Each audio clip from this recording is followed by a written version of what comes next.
نعم. لأن معظم الناس تجيهم النوبة القلبية أو اللي نسميها الجلطة، احنا نسميها الجلطة. تجيهم فجأة، ما هي فجأة الحقيقة، تجيهم أعراض بس ما يكترثون فيها. يعني النوبة القلبية قبلها أعراض يعني تجي الشخص وهي يسمونها شكل من أشكال أمراض الشرايين التاجية. فبفصلها تفصيل مختصر مشان الوقت. نعم جميل. بداية تجي الذبحة الصدرية. الذبحة الصدرية هذه إذا أنست جزء عندك شريانين غير من القلب يسمونها شرايين تاجية. يسموها تاجية لأنها زي التاج على القلب. فإذا أنست جزء من أحد أجزاء الشرايين التاجية تجي الذبحة الصدرية، ويحس فيها الإنسان لما يبذل جهد. إذا مثلا بذل جهد مشيت أو مثلا اشتغلت شغلة معينة حاسس بالألم، هذا بس بالصدر، منتصف الصدر ينتشر إلى الرقبة والفك مع اليد اليسرى، وإذا ارتاح الشخص يروح الألم. فهذه علامة المفروض الشخص على طول يبادر للمستشفى. ففي ناس يتخافون عن الحاجة دي، يكون حاجة يلا هذه ما هي شيء يعني ألم ويروح. بعد الذبحة تجي النوبة. يعني مع الإنسان يقول 3 أيام إذا ما راح للدكتور ممكن لا قدر الله تجي النوبة، وهي النوبة هي أشد وطأة، يعني هي أقوى. النوبة على طول تجي الجلطة. النوبة تجي بعدها إذا ما وسع في الشخص تجي السكتة القلبية. النوبة القلبية إذا أنت جزء كامل من أحد الشرايين التاجية يجي الألم شديد وقوي وأقوى، ومن علاماتها غثيان وتقيؤ وتعرق وآلام شديدة في الصدر، يعني من منتصف الصدر إلى الفك إلى الرقبة، حتى أن الإنسان يعني له صديد وتنفس صديد. حتى في واحد مرة كنت أشرح الموضوع هذا يقول كأن في واحد على صدرك، تخيل واحد على صدرك وأنت تبغى تتنفس من قوتها. وهذه خطرتها إيش لما يغمى على الشخص. فلازم إذا الإنسان وجد نفسه عنده حس بالغثيان وحس بالتقيؤ وعنده شخص معين على طول يحاول ايش؟ انه يكلم الاسعاف. جميل. ولا يحاول ينقله اذا كان موجود عنده، ما يحاول ينقله لانك الان معك 2 إلى 3 ساعات بعدها يتوقف القلب. هذا الشكل الثاني واسبابها، لان الشكل الثاني اللي توقف القلب، لكن اسباب النوبه القلبيه عندنا 7 عوامل نتحكم فيها. وهي؟ اتكلم فيها، و7 عوامل ما نتحكم فيها. 7 عوامل يتحكم فيها اللي هي المدخن مثلا. اذا الانسان يدخن او يجلس مع المدخنين، هذه من اسباب من اخطر اسباب النوبه القلبيه. السبب الثاني اللي هي السمنه، الكوليسترول. لان كلنا ترى معنا كوليسترول ما شاء الله، كلنا ما ناكل الا لحم، بدون لحم ما نقدر ناكل. النسبه الثالثه اللي هي السمنه. الانسان سمين، اذا كان وزنك المثالي مثلا 70 وانت الان وزنك مثلا الشخص مثلا وزنه 90، هذه 20 كيلو تتحملها القلب. تخيل مده مثلا 10 سنوات 15 سنه 20 سنه، هذه لها تاثير. النسبه الثالثه والرابعه الضغط. اذا الانسان مع ضغط لا يقول انا توي صغير عمري 40 ولا عمري 30، قال الدكتور خلاص ما تاخذ علاج الضغط. النسبه الرابعه عدم ممارسه الرياضه. يعني معظم احنا ما احنا رياضيين، بس نتفرج على الكوره ونتخانق على الكوره يعني. لكن تيجي تقول لنا خلينا نروح نمشي نلعب رياضه، هذه ممارسه الرياضه مهمه.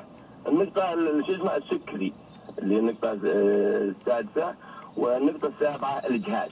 السكري تقصد يعني مرض السكر. نعم مرض السكر. يعني هذه تاثر. نعم في ناس يتحكموا بالسكر.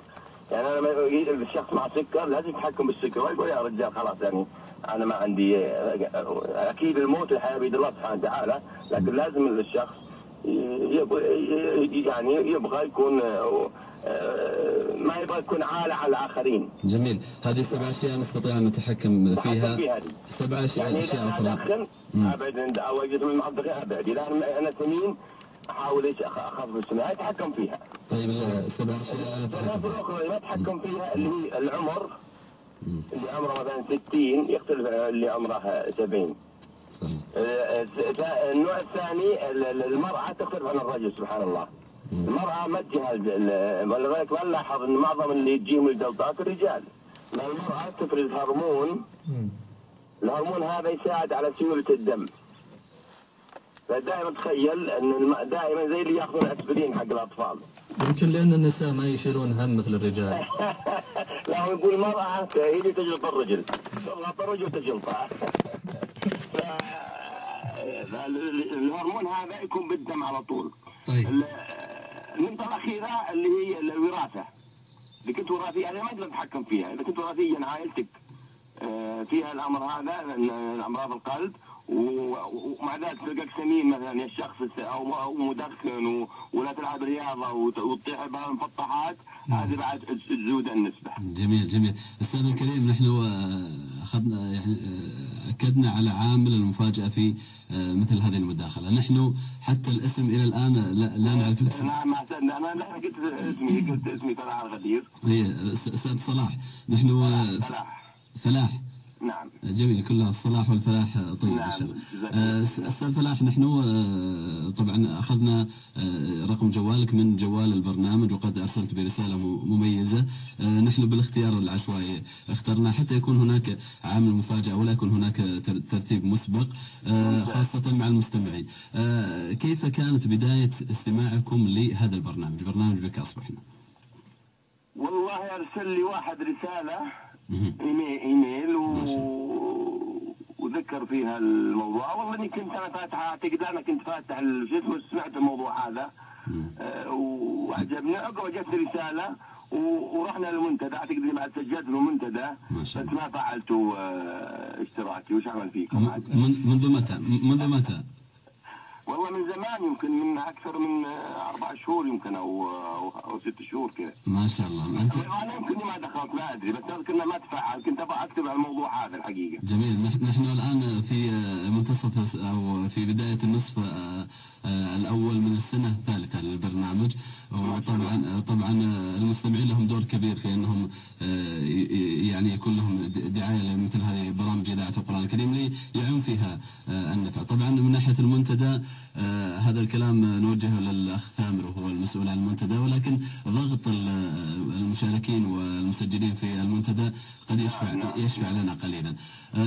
طيب، في الغالب انت تشارك طبعا عن طريق الرسائل الجوال. والله انا ما شاركت مره يمكن.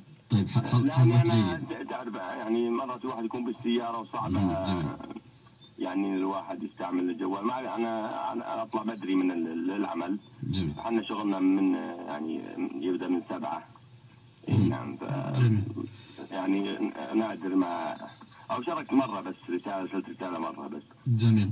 عموما يعني استاذ فلاح، حقيقه امتعتنا واسعدتنا بهذه المعلومات القيمه طبعا حول مجال عملك في نوبات القلب، وفي ايضا بعض الاسعافات الاوليه، واكدت على بعض الامور التي هي بمقدور الانسان ان يتركها، وبعض الامور التي هي خارج عن ارادته.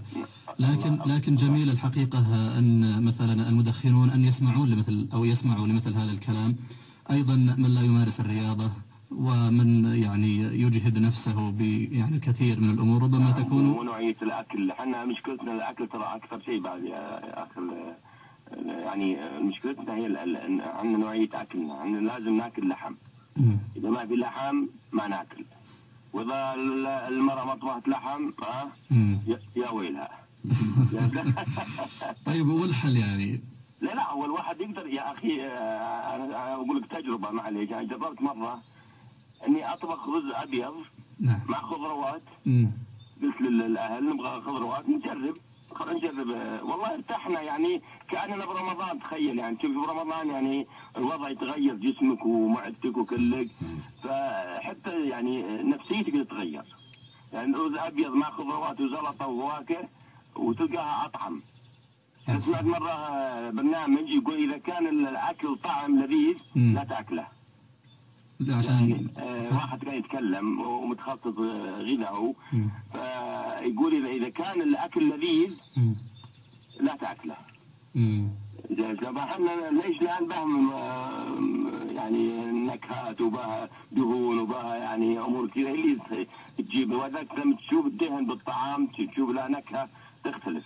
جميل. أنت يعني تذكرني يا أستاذ فلاح بأحد الزملاء يعني ذكر موقف يقول أن أم العيال طلبت مني بعض الطلبات لتصنع حلا، فيقول هو لم يعني أمنعها، قال ماذا تطلبين؟ فقالت يعني جب مارس وجالاكسي وسنيكرز وقشطة. فيقول يعني أحضرت جميع الطلبات هذه، فلما صنعت الحلا فتسأل طبعا هي زوجها، تقول كيف الحلا عسى إن شاء الله أعجبك. يقول طبعا أنا أصلا يعني جميع الطلبات هذه المكونات كلها سكر وكلها حلا. طبعا هو يتكلم أيضا عن الشق الآخر أنه يعني سبب له يعني مقدمات لمرض السكر. فشوف يعني الآن الأكل ماذا عمل لهذا الشخص. آسف ما سمعتك زين. أقصد أن الأكل كما ذكرت نعم صح صدقت أنه سبب يعني نعم لا تأثير. ومشكلتنا احنا ناكل يعني ليتنا ناكل 3 وجبات، يمكن ناكل 8 وجبات، ولا بين الوجبات ناكل وجبات إضافية. نعم يعني تلقانا نفطر ونطيح مثلا بالتميس والفول والخطأ اللي نسويه وشو يعني. أنا مثلا أطلع الساعة 3 أقعد أتغدى بالبيت، فتلقاني اخذ تميس اخذ يعني اكل حق فطور وغداء، عشان لما اصل البيت الساعه 3 ولا الساعه 4 اكون ايش متهيأ للغداء الثاني. فانا يعني انصح اخواني دائما يعني ممكن واحد ياكل 6 وجبات خفيفه افضل من 3 وجبات ثقيله يعني. جميل جدا، امتعتنا واسعدتنا اخي فلاح بهذه الكلمات وهذه المداخله المفاجئة، ولعلك إن شاء الله تعذرنا أن فاجأناك ولم نمهد لك. حياكم الله. شكرا جزيلا. لا حياك الله. الله